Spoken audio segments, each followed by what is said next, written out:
Welcome to my channel, ExposedSecretsTales. Your one click means everything to me. Please don't forget to subscribe. Thank you. I'm Adrian, the man who thought he understood his marriage better than anyone else. It all began on an ordinary evening that suddenly turned into the most haunting moment of my life. The house was quiet, the kind of silence that should feel peaceful, but instead pressed against my chest like a heavy weight. My wife, Clara, walked into the living room with trembling hands, her eyes darting away from mine. Without saying a word, she placed a folded piece of paper on the coffee table. I thought it might be a shopping list or a reminder of some kind, but when I opened it, the words burned themselves into my memory. 4 letters formed the cruelest apology I had ever read. I'm sorry. At first I wanted to ask, sorry for what? But before I could lift my eyes, another detail struck me. The handwriting, the curves of the letters, the slight slant, the way the ink pressed deeper on certain strokes. It didn't belong to Clara. It belonged to someone else, and not just anyone. It belonged to Ethan, my closest friend since childhood. My throat tightened. My wife stood there silent, almost waiting for me to say something. But all I could do was stare at that note, a simple slip of paper that seemed to hold an ocean of betrayal. Memories of Ethan flashed in my head, our school days, our late-night talks, how I had introduced him to Clara years ago. I trusted him like a brother. And now, his handwriting was here, in my home, on a note my wife had given me. I looked at Clara. She didn't speak. Her lips quivered, and tears welled in her eyes. But no explanation came. I wanted to demand answers, to shout, to tear the truth from her. But my voice refused to leave my throat. Instead, I sat back, clutching the note in my fist. I could hear my heartbeat pounding louder than the ticking clock on the wall. Finally, I whispered, "Why, is this in his handwriting?" Clara flinched, as if struck by the words. She opened her mouth but quickly shut it again, shaking her head. Then she whispered, almost too soft to hear, "Please, Adrian, not tonight." Her refusal only fueled my dread. Something was deeply wrong, something she was hiding, and I knew Ethan was at the center of it. The note slipped from my fingers and fell to the floor, but its weight stayed pressed against me. I could not escape it. I spent the entire night replaying the sight of those letters in my head. By dawn, exhaustion claimed me, but even then, sleep brought no relief. Only images of Clara standing with Ethan, whispering secrets I was never meant to hear. When morning came, Clara acted as though nothing had happened. She made coffee, kissed my cheek, and spoke of ordinary things. But I could not unsee that paper. I could not unknow what I had read. The note was small, yes, but it had cracked open something much larger. And as I held my coffee, staring at her, across the breakfast table, one question burned inside me. Was my wife hiding a secret from me, or had my best friend already taken something I could never get back? I didn't realize then that this was only the beginning, that the note was not the end of a story, but the key to a door I should never have opened. Because later that evening, another envelope appeared on our doorstep.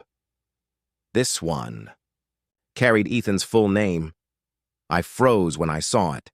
The envelope sat there, white and unremarkable, but the bold strokes of his name written across it hit me harder than a punch. Clara noticed it before I picked it up. She stood in the hallway, clutching the railing, her face pale.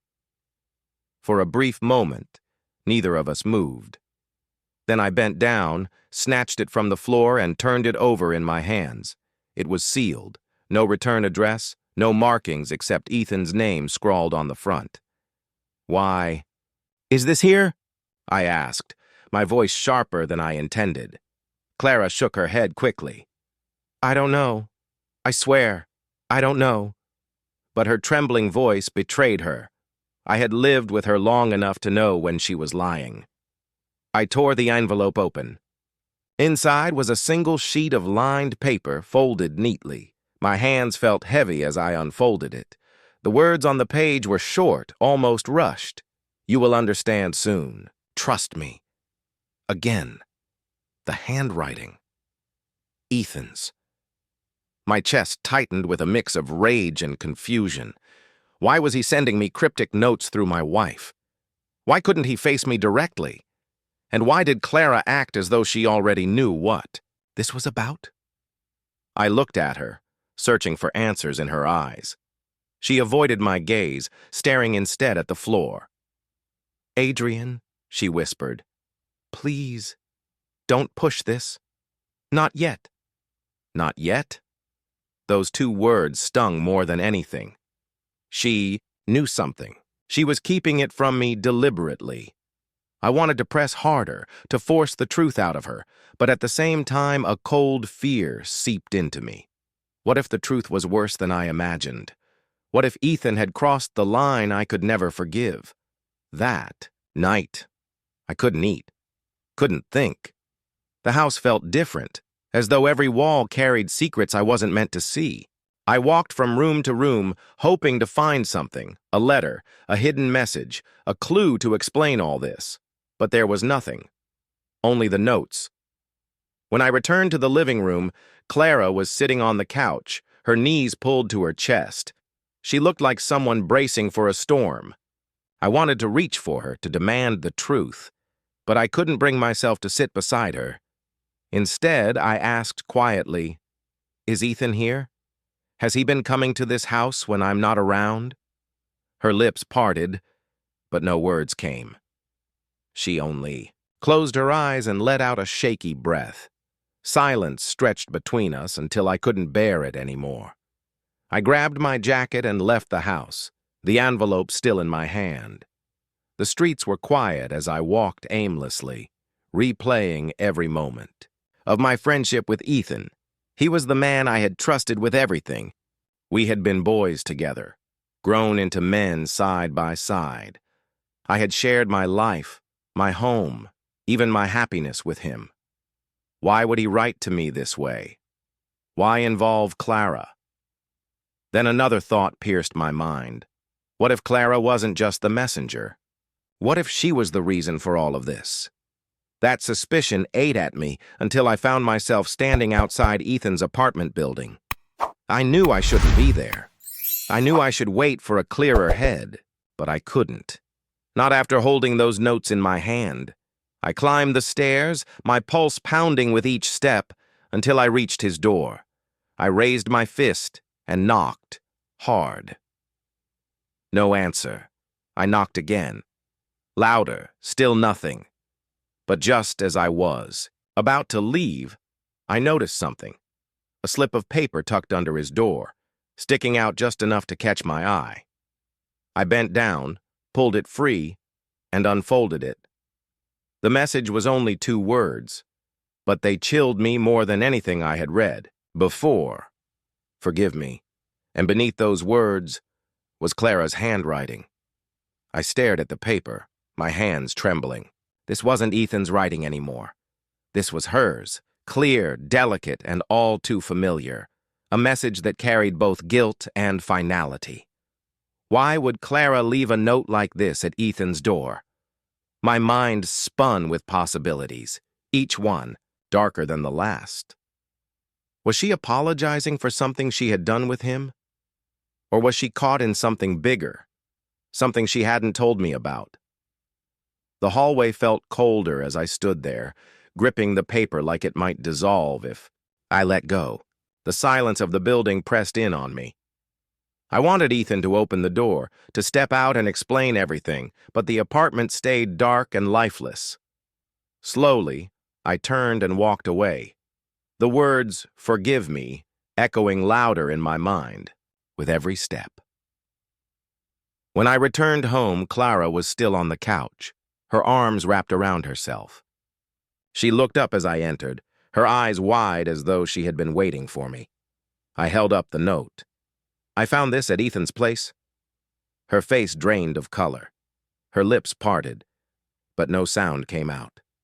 Finally, she whispered, You weren't supposed to see that. Those words cut deep. You weren't supposed to see that? Then who was it meant for? Ethan? My best friend? Clara, I said firmly, you need to tell me the truth. What's going on between you and him? Her eyes filled with tears and she shook her head. It's not what you think, Adrian. Please believe me. But I can't explain. Not yet. Not yet. Again, those same words. Each time she repeated them, it felt like she was pushing me further away, hiding behind a wall I couldn't break through. Wanted to shout, to demand the truth, but her trembling shoulders stopped me. She looked fragile, terrified even. Something about her fear told me this wasn't just about betrayal. It was about something bigger. But what? I hardly slept that night. Every time I closed my eyes, I saw Clara's note at Ethan's door, layered over Ethan's own cryptic messages. It was as if the two of them were speaking in a language I wasn't meant to understand, leaving me trapped in the dark. By morning, I made a decision. I couldn't wait for Clara's half-answers anymore. I had to confront Ethan directly, even if it meant breaking down his door. I drove back to his apartment as the sun rose, determination burning inside me. But when I arrived, my heart sank. His car was gone, and the apartment door stood slightly ajar. I pushed it open cautiously. The air inside was stale, heavy, like a place abandoned in a rush. His belongings were scattered, papers on the table, clothes half-packed into a bag. It looked as though he had left in a hurry. On the kitchen counter lay another envelope. My stomach twisted as I picked it up. This one wasn't addressed to anyone, but inside, the words chilled me to the core. By the time you read this, I'll already be gone. Don't look for me. Trust Clara, she knows why. I staggered back, the letter shaking in my hand. Trust Clara? How could I, when she had been hiding notes at his door, when she couldn't even give me a straight answer? I rushed home, my thoughts colliding like storm waves. Clara was in the kitchen, quietly pouring tea as though nothing was wrong. I slammed the letter on the table. He's gone, Clara, and he left this. He said I should trust you. Why? What are you hiding from me? Her hands shook so violently the cup slipped from her grasp and shattered on the floor. She looked at the letter, then at me, her face pale as ash. Finally, she whispered, Adrian, it's time you knew everything. But once I tell you, nothing will ever be the same. Her voice trembled, but her eyes locked onto mine. For the first time since all this began, she wasn't running. She wasn't hiding. She was preparing to tear something open. I leaned against the table, my chest tight. Then tell me. I can't live in the dark anymore, Clara. She closed her eyes, steadying her breath. Ethan isn't who you think he is. What you've believed all these years, it's not the whole truth. Confusion swept over me. What are you talking about? He's been my best friend since we were boys. I know him better than anyone. Her head shook slowly. No, Adrian. You knew the version he allowed you to see. The room suddenly felt smaller, as if the walls themselves were listening. I struggled to keep my voice calm. Then explain it to me. What does he have to do with you, with us? Tears slipped down her cheeks. Before you and I ever met, Ethan and I crossed paths. Not in a romantic way, not the way you fear, but in a way that tied us together. He helped me when I was at my lowest, and I owed him something. A debt I never wanted to repay. But he insisted. A chill spread down my spine. What kind of debt? She looked at me with eyes full of guilt. The kind that doesn't disappear. The kind that makes you hide letters and beg your husband not to ask questions. Her words rattled me. My mind raced, grasping at fragments of answers that slipped like smoke between my fingers. So the notes, the apologies, the forgive me, what do they mean? Clara's Lips trembled as she whispered, "They mean the past has caught up to us.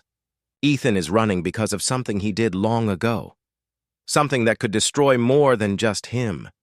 And I was the one who helped him keep it buried."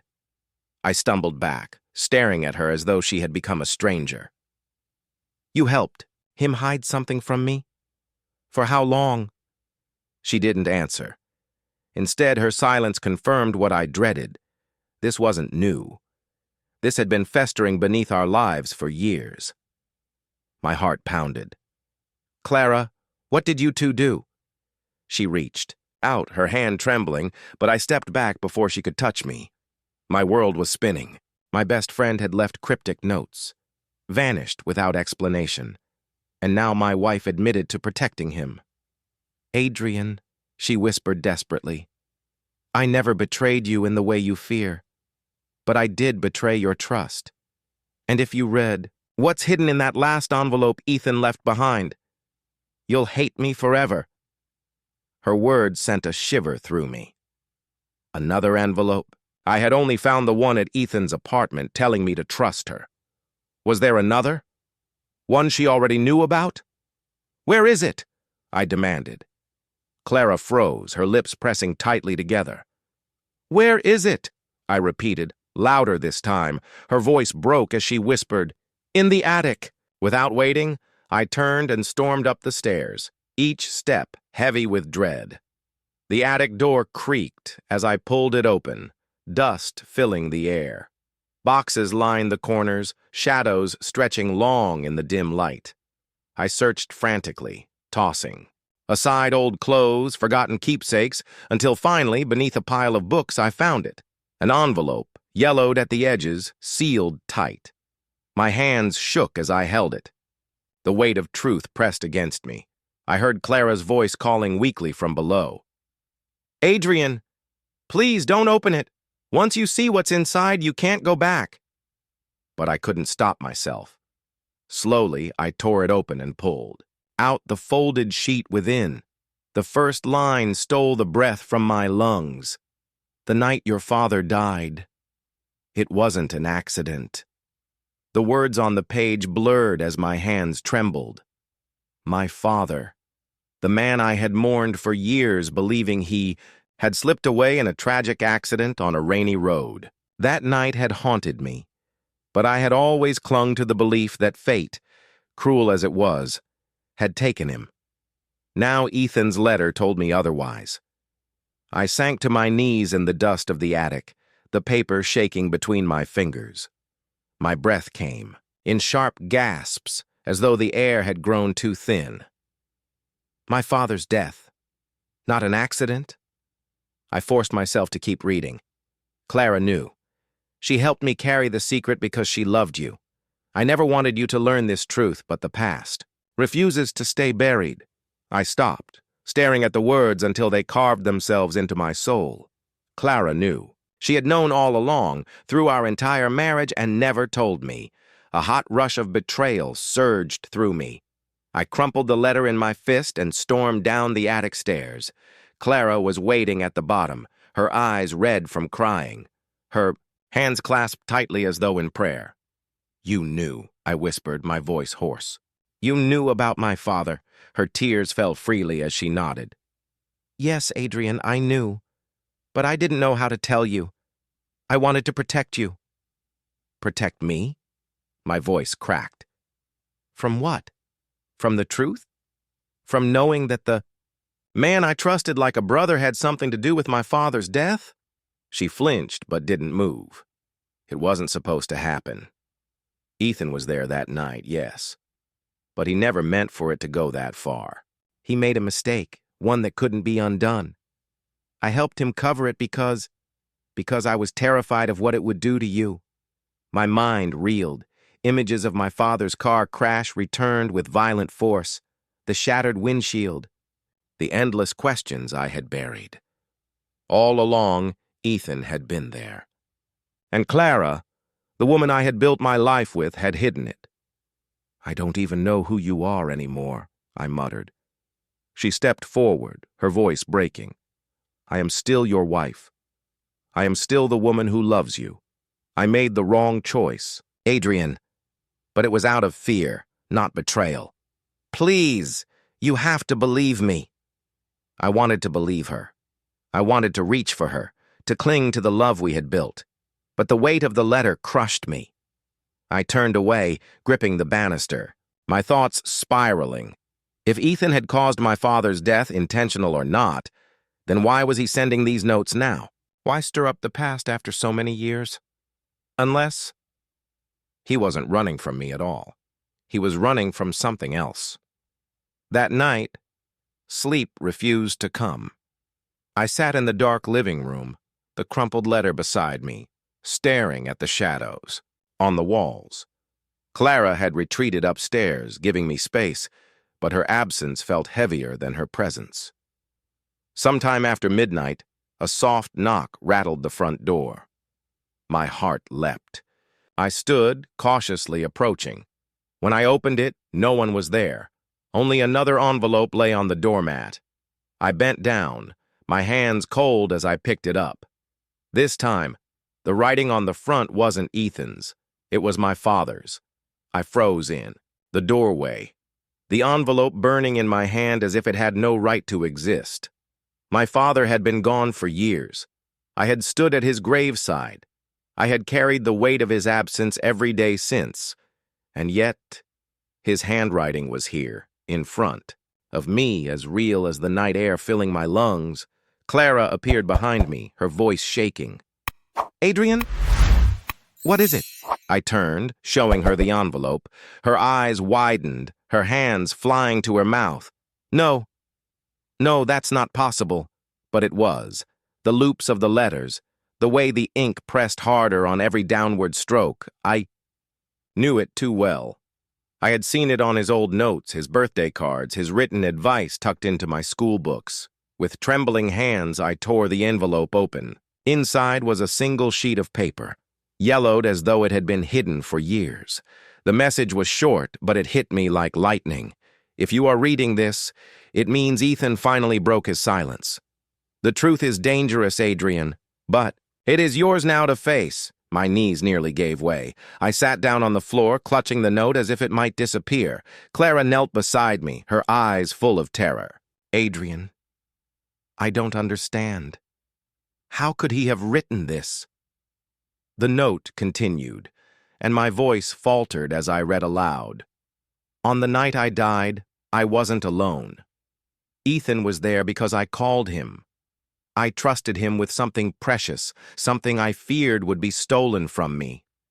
If he hasn't told you by now, then I fear he never will. Find the box. It will explain everything. The box. My father's words pointed to something hidden, something left behind.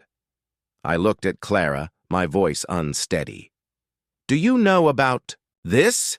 Her head shook furiously. No, Adrian, I swear to you I don't. I thought Ethan's secret was only about the accident. I didn't know your father left something behind. Her fear seemed genuine, but my trust was already fractured. I didn't know what to believe anymore. I stared at the letter again. Find the box. What box? Where had my father hidden it? The rest of the note gave no answer. Only one chilling line. Beware of the truth, son. It does not come without a price. My hands dropped into my lap, shaking. My father had spoken to me from beyond the grave, warning me, but guiding me where? Toward Ethan? Toward Clara? Toward a box that might change everything? Clara touched my arm gently. Adrian, maybe this is why Ethan ran. Maybe he's been protecting whatever your father left behind. That's why he wanted you to trust me. He didn't want you to face this alone. Her words echoed in my chest, but suspicion clawed just as fiercely. If she hadn't told me the truth before, why should I believe her now? I folded the letter, my decision hardening inside me. I need to find the box. It's the only way I'll know the truth. Clara's lips parted, fear flashing in her eyes. And if the truth destroys us? I stood slowly, clutching the envelope, like a weapon. Then it destroys us. I can't live with these shadows anymore. That night, I searched the house from top to bottom, desperate for any clue. Closets, drawers, old trunks. Nothing. Every corner mocked me with silence. Until, just past midnight, as I returned to the attic, I noticed a loose floorboard beneath the window. My breath caught. I dropped to my knees, prying it open with shaking hands. And there it was, a small metal box, dust-covered, locked. I lifted it out, my heart pounding. Clara's voice floated up from below, trembling. "Adrian, did you find it?" "Yes," I whispered to the shadows. "I found it." But as I turned the box in my hands, a knock rattled the front door again, and this time a voice called through the silence, low, familiar, and impossible. "Adrian." "It's me." "Open the door." The voice froze my blood, deep, familiar. A voice I hadn't heard in years, a voice I had convinced myself was gone forever. My father's.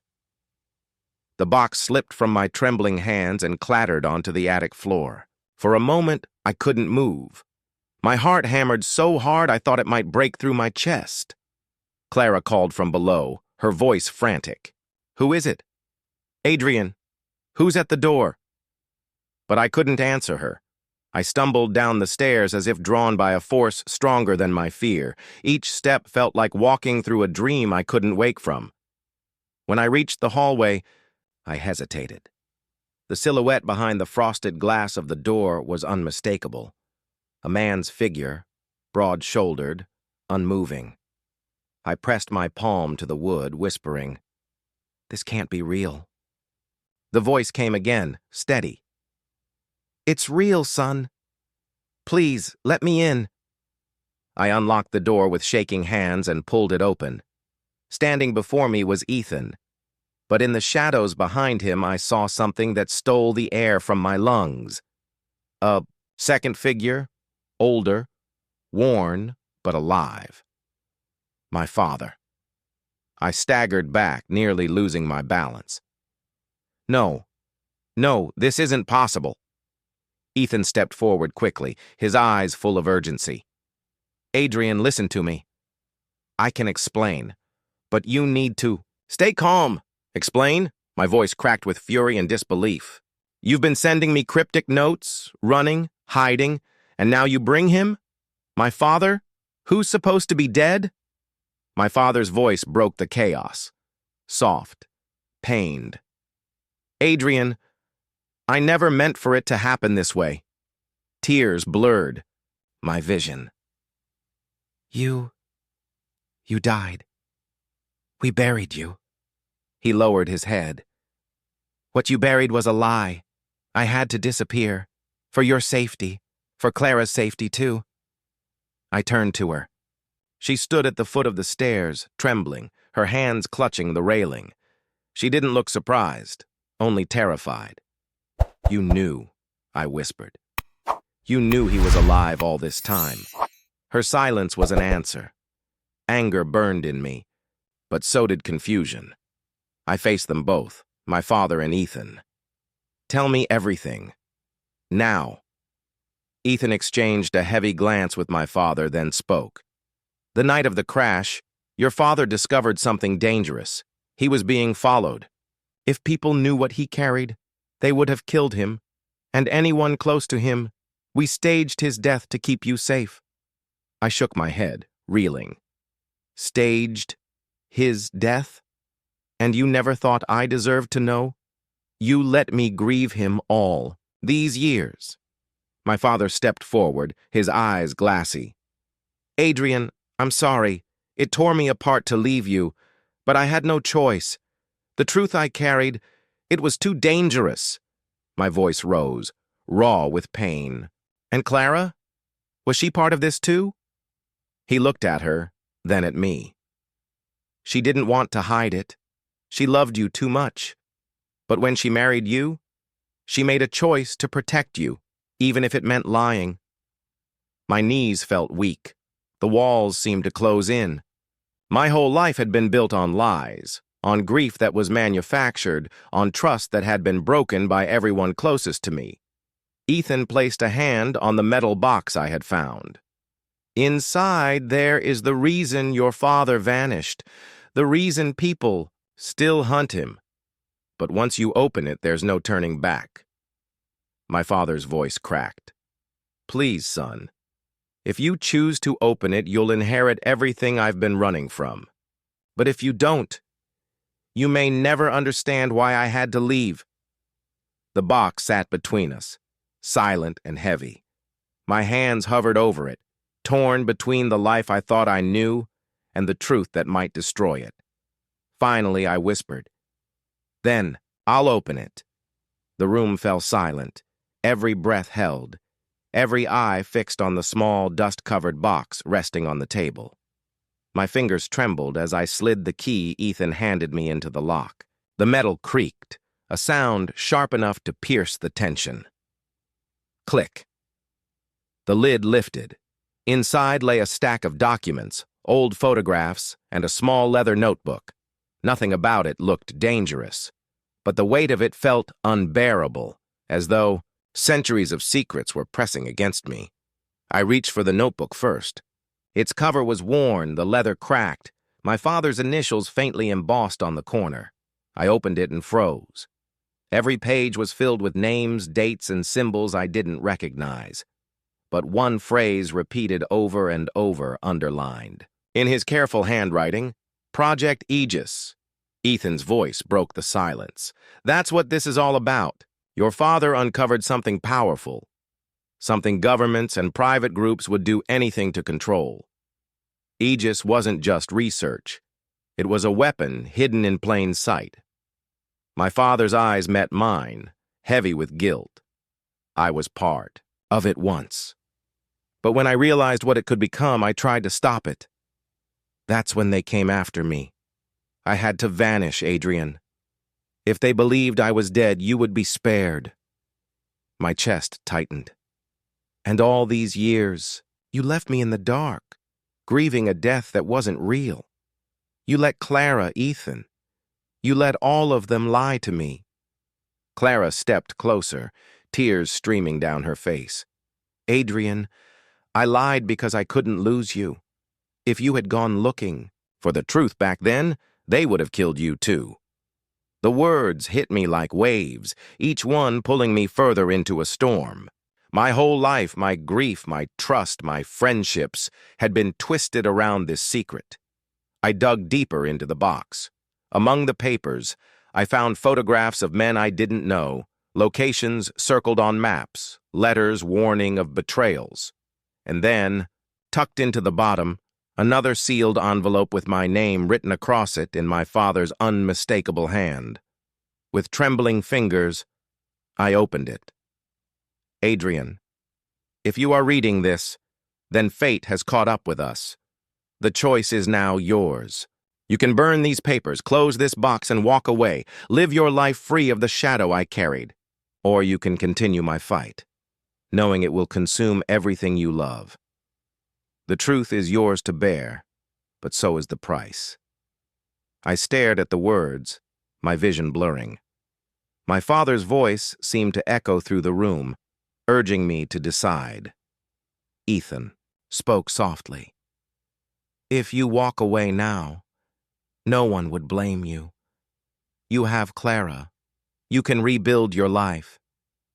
But if you take this on, it won't just be about you anymore. It will be about everyone you care for. Clara's hand touched mine, her voice breaking. Adrian, please, choose us. Choose me. My father looked at me with weary eyes. Or choose the truth. But you cannot have both. The weight of the decision pressed against my chest until I thought it might crush me. I closed the notebook slowly, my reflection faint in its cracked leather. My life had been shaped by lies, but now, for the first time, it was in my hands to decide what came next. I looked at Clara, at Ethan, at the man who was my father, and yet felt like a ghost. and I whispered the words that would seal my fate. I've made my choice.